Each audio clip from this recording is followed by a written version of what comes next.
So let me take you through a journey to explain to you how you should develop healthy sleep habits in children. Let's take infants. So as I told you earlier, so by around the age of 5 to 6 months, these babies should sleep through the night. So what do you do to develop this habit? And so that even you can have a restful night.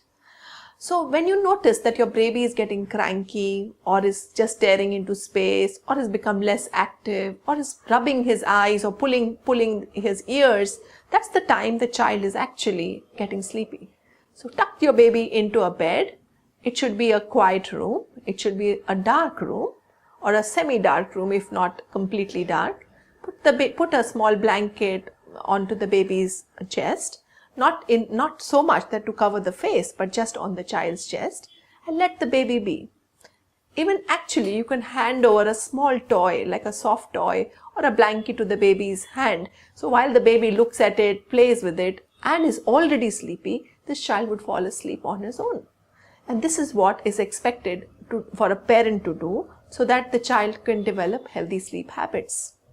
It is also important that by the age of 3 to 5 months, the parent at that point of time is already decided where they are going to put the baby to sleep, so that the child knows that this is the place where if I am put, I need to go to sleep.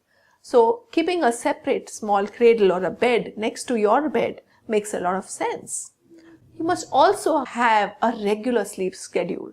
So the baby then falls into the pattern of sleeping at a specific time.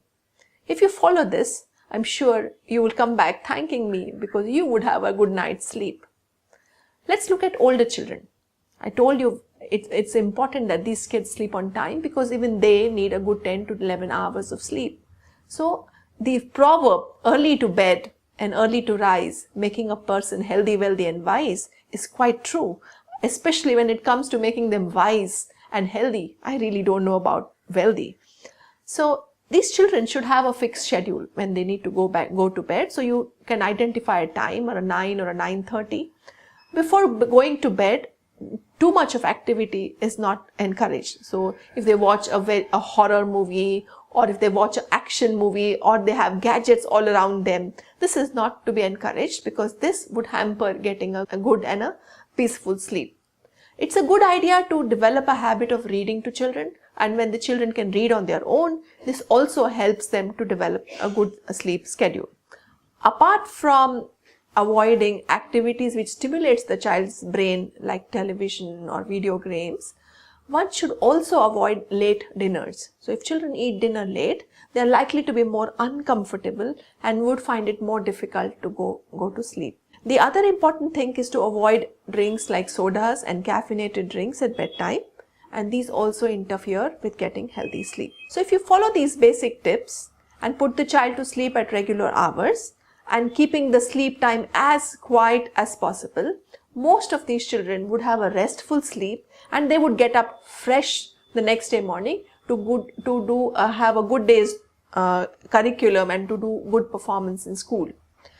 It's also a healthy habit, since children today are very, very active, to develop a physical activity, say late in the evening, so a sport of any kind, or maybe running and going down to simply play uninhibitedly, which tires the child and therefore the child can sleep adequately and in the correct time. So these are simple tips to help your little ones to go to sleep. Now let's look at adolescence, and I'm sure as parents, I think you find that the age which is kind of the most difficult age to handle. Here again, it is important that they do some kind of physical activity so that they could sleep a little early. To some extent, they would have to be awake for the so-called academics or vis-a-vis social networking. We really don't know what they're up to, but to some extent they are going to be awake. But if you have encouraged a habit of a physical activity, they're likely to tire quicker and maybe sleep better and earlier, irrespective of the fact that their biological clock has been shifted by 2 hours.